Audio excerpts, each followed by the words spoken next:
My friends, there are moments in history when partnerships built on trust begin to tremble, not because of the strength of their enemies, but because of the choices made within. For decades, the United States and India stood shoulder to shoulder,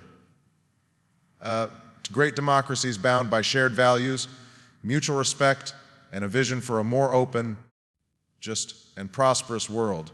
Together, we fought poverty, expanded opportunity, strengthened defense, and believed in the simple yet powerful idea that progress is best achieved together. But history is rarely a straight line. In recent years, what once seemed unshakable began to fracture. Policies changed, priorities shifted, the tone of diplomacy hardened. What was once a dialogue became a debate, and that debate turned into distance. This fallout was not born overnight. It grew from miscommunication, from national pride left unchecked, and from a failure to listen when listening mattered most. Trade disputes deepened. Strategic cooperation weakened. Trust, the invisible thread that holds every alliance together, began to unravel. Yet, even now, amid the echoes of division, there lies an opportunity, because the bond between the United States and India is not merely political, it's people-driven. It's built on shared dreams of innovation, education, freedom, and the pursuit of something greater than ourselves. The real question isn't whether the alliance can survive.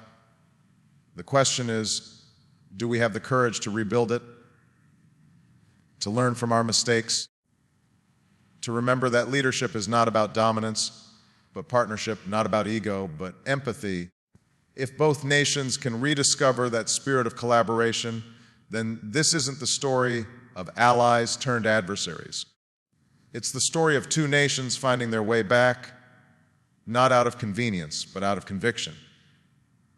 Because in the end, great powers are not defined by how loudly they speak, but by how deeply they understand one another. For decades, the relationship between the United States and India stood as one of the most remarkable examples of partnership in modern geopolitics, a bond built not by force, but by shared ideals. Both nations were born from a struggle for freedom, shaped by democracy, and driven by the belief that progress comes when people have the power to choose their own destiny. It was this alignment of values, liberty, equality, and the pursuit of opportunity that made the alliance so natural, so powerful, and so full of promise.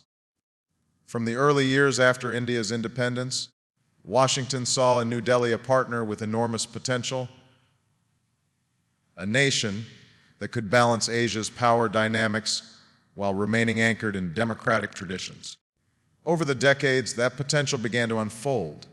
The two nations collaborated on education, technology, defense, and counterterrorism. American universities opened their doors to brilliant Indian minds, and in return, Indian innovation fueled Silicon Valley's rise. Thousands of businesses, startups, and scientific projects connected the two economies in a web of mutual benefit. On the global stage, this alliance grew beyond economics. Both nations worked together to promote democracy, peace, and stability across the Indo-Pacific. When natural disasters struck, they stood side by side in humanitarian aid. When global institutions faltered, they spoke of reform, representation, and fairness.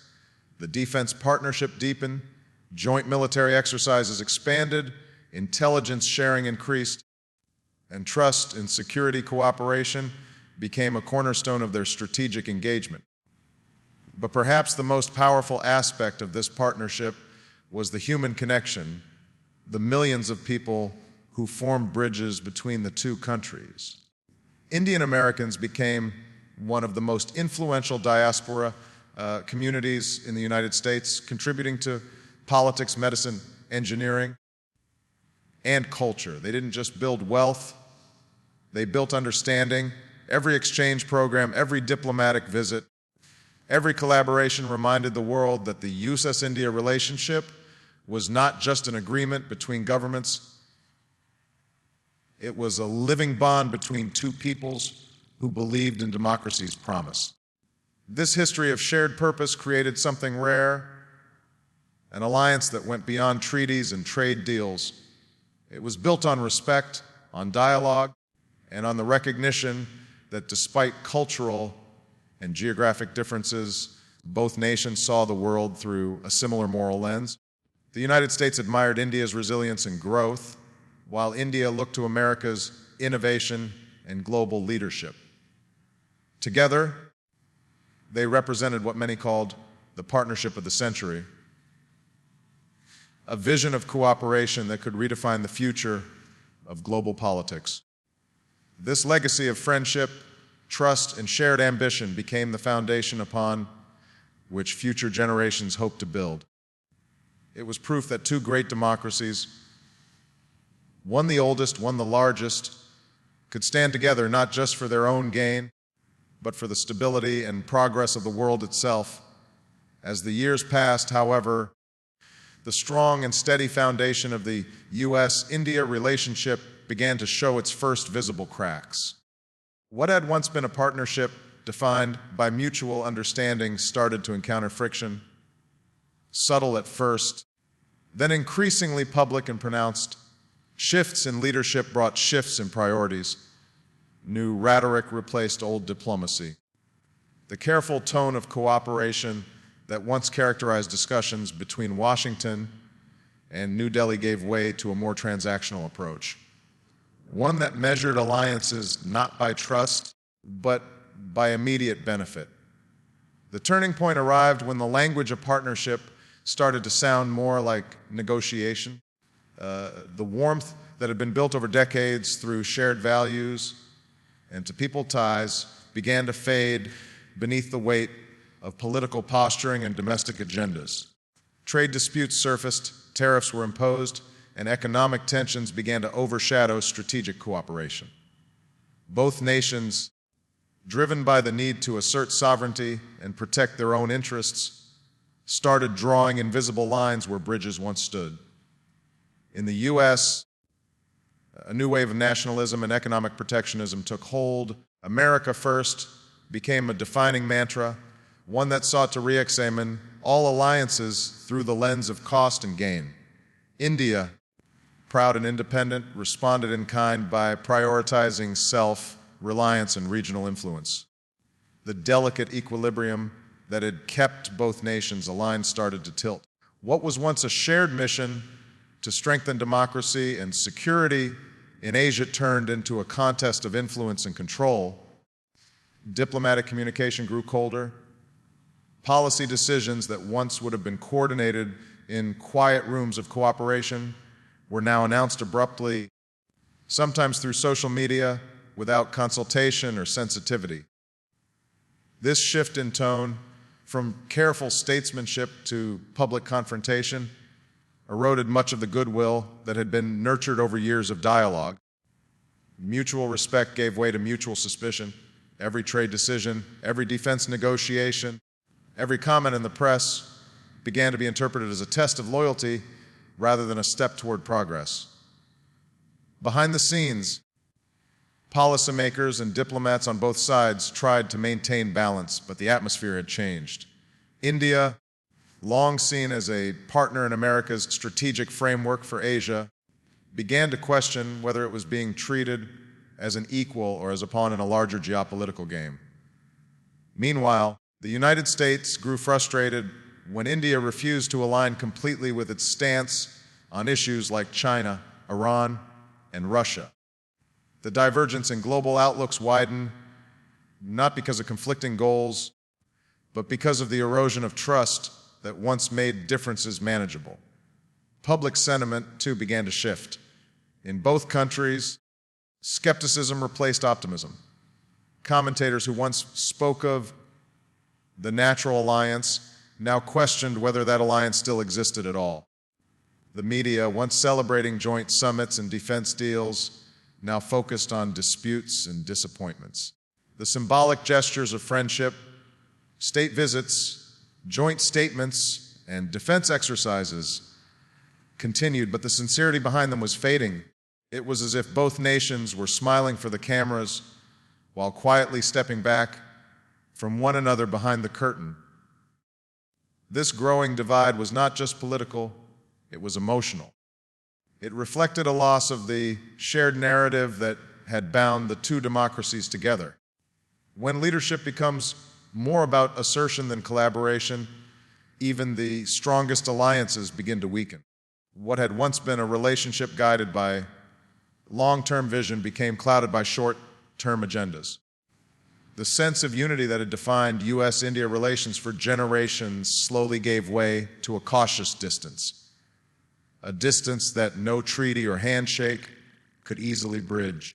And so, a relationship built over decades of trust and shared belief began to falter, not through betrayal or hostility, but through neglect, miscommunication, and pride. It was a reminder that in the delicate art of diplomacy, tone matters as much as policy, and the smallest shift in attitude can redraw the lines between allies and adversaries. The unraveling of the U.S.-India partnership did not happen because of a single decision or a dramatic confrontation. It emerged gradually, born from a series of small but accumulating misunderstandings, moments when words were misread, signals were missed, and pride took precedence over patience. The roots of this fallout lie not in hostility, but in the quiet erosion of empathy between two nations that once understood each other's aspirations so well. At the heart of this breakdown was miscommunication, not the absence of dialogue, but the absence of listening. Both sides continued to speak, but fewer began to hear. Policy announcements were made without prior coordination, trade demands were delivered without consultation, and each nation began to interpret the other's actions through the prism of suspicion rather than partnership. The conversations that once focused on shared goals increasingly turned into negotiations about control and influence. When words lost their warmth, trust soon followed. Alongside miscommunication came the force of national pride, a powerful but dangerous current in diplomacy. Both the United States and India, proud of their independence and their global stature, began to guard their sovereignty with growing defensiveness. For India, this meant asserting its autonomy in foreign policy, refusing to be seen as following America's lead, especially on issues involving China, Russia, or the Middle East. For the United States, it meant expecting allies to align more closely with its agenda, often framing cooperation as loyalty and divergence as defiance. What could have been respectful disagreement began to feel like ideological distance. Economic tensions added fuel to this strain. Trade policies, tariffs, and protectionist measures became symbols of distrust rather than tools of negotiation. When the U.S. removed India from its generalized system of preferences, a move that impacted billions in trade benefits, New Delhi viewed it not as an economic adjustment, but as a gesture of disregard. India responded with its own tariffs, and soon the conversation that once centered around shared growth was dominated by disputes over who had been wronged. Pride replaced pragmatism, and collaboration gave way to competition. Yet perhaps the deepest wound came from a failure to listen when listening mattered most. Both nations faced moments of internal and regional challenge, economic transitions, border tensions, political polarization. These were times when empathy and understanding could have strengthened the bond, but instead silence filled the space where solidarity once lived. The U.S., distracted by its own domestic divisions, often viewed India's concerns as secondary. India, feeling sidelined, began to pivot toward new regional partnerships, seeking balance in a world where alliances were shifting fast. Each step taken independently widened the emotional and strategic distance between the two. Diplomatically, the tone changed as well. What was once mutual reassurance became public posturing. Leaders began using more assertive, sometimes confrontational language, a departure from the careful restraint that had defined previous decades. The private language of friendship was replaced with the public theater of politics. Even symbolic moments, like state visits or summits, became more about image than intimacy. Behind the smiles, the trust that once bound these nations together was fraying quietly. This failure of communication and empathy had a ripple effect across every aspect of the relationship. Defense cooperation slowed, joint projects stalled, multilateral alignment weakened. In the absence of clear communication, rumors and assumptions filled the gaps, each side believing the other had drifted away by choice rather than circumstance. The invisible thread of diplomacy, that delicate balance of understanding and respect, began to snap under the weight of mistrust. At its core, this period revealed a timeless truth: great alliances are not destroyed by enemies, they are weakened from within when dialogue turns into distance. Miscommunication may seem small, but between nations of such influence, it carries the power to shift global balances. The US and India, once united by shared democratic ideals and common challenges, began to walk parallel paths, close enough to remember their friendship, yet too far to rebuild it easily. And in that silence between them, pride took root where humility once lived, and misunderstanding grew where trust had once flourished.